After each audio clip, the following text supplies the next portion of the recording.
I'm Aaron Baker from PhoneDog.com, and with the Moto X 30-day challenge over, you knew I was going to start another challenge. You know me pretty well. You watch me on the internet, and there is another challenge that I'm about to start. It's the 30-day challenge with the LG G2 on AT&T, or at least this is the unlocked device. It'll be available very soon on AT&T. It's day one. Let's get started on this 30-day challenge. Knock, knock. Who's there? It's the LG G2 30-day challenge on PhoneDog.com. I'm putting this phone through its paces and through the test to see how it compares in comparison to the recently announced Samsung Galaxy Note 3, the Galaxy S4, the HTC One, the Moto X. The litany of high-end devices is just going to get crazier and crazier as we go into the holiday shopping season, and that's why I'm putting this to the test to see how it compares. LG hasn't had a smartphone, or a phone for that matter, on 4 nationwide carriers in a long time. This device is hitting all 4, AT&T, Sprint, Verizon, and T-Mobile, and it's unique in a lot of different ways. It's got a 13-megapixel camera with an optical image stabilizer. It's got the power and the volume buttons on the back, making it really unique, and on top of it, some software value adds like the double tap to access the screen and unlock from there. Cool little features like that may make this device awesome, but there may be some shortcomings. I'm going to answer it all over 30 days, and in the meantime, I'm going to want to hear from you as to what you want to see covered in the 30-day challenge. I'm on Twitter at PhoneDog_Aaron. I'm on Facebook at Facebook.com/HiAaronBaker. Let me know what subjects you'd like to see covered in the 30-day challenge. Right now, I'm pretty excited to get started with this device. 5.2-inch display. I'll tell you a couple of first impressions I've had with it. The 5.2-inch display is big, but not too big. It's still got that form factor that's very similar to the HTC One and the Galaxy S4. And I've talked previously in videos. You know that my favorite screen size is right about 5 inches.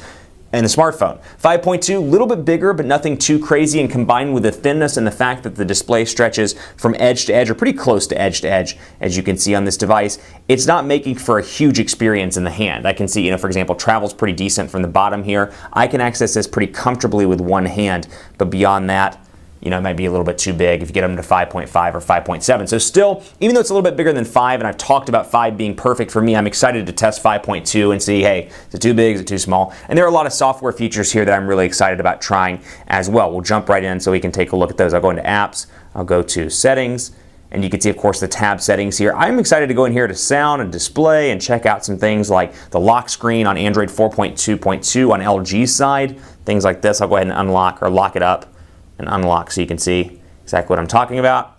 Scroll to the side if I want you to add widgets, just the implementation of that. I'm really excited to put the camera to the test as well here on this device to see how the 13-megapixel shooter holds up to other high-end smartphones on the market.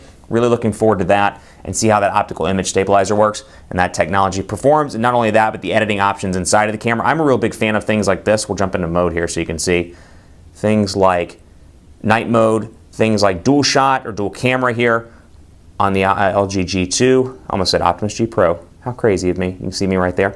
And then I'll jump back out and show you some other things I'm excited about. The applications drawer is down here. This phone is incredibly fast thanks to the Snapdragon 800 CPU, and it just has a nice feel in hand. And I find that even after a couple of days of working with this device, first impressions, it really is natural to hold my finger right here and access the power button and the volume rocker really easily. Have not missed at all having the power button and the volume rocker on their respective spines. I really like it back here, and that knock feature is just pretty cool nonetheless. Keep it locked to the site for continuing coverage. The challenge begins now, my friends, and reach out to me on Twitter at PhoneDog_Aaron and let me know what you want to see covered in this 30-day challenge. One thing I will say, if you can see it right here, the screen's pretty dark. Let me turn it off. See if I can bring it up close to the camera. Did get this thing scuffed up last night. I dropped it, which is a concern for people that are hard on their phones. I'm not even hard on my phones, but you can see kind of the scuffs right there on the display. I dropped it once face down like that. It slipped out of my hand, dropped it face down, which is another thing we'll compare, is the glossiness prone to falling out of your hand or prone to slipping out of your hand. We'll see. But anyway, had issues with the screen right there just after one drop. So my concern is after 6 months and a couple of drops, the traditional cell phone lifestyle that a lot of people have, is it going to be a challenge? We'll find it all out in the LG G2 30-day challenge, and obviously when other units come in, if there's an AT&T unit that comes in, I'll swap it out for 4G LTE because right now I'm running on HSPA. Keep it locked on the site. More to come on the G2 30-day challenge. I'll see you next time.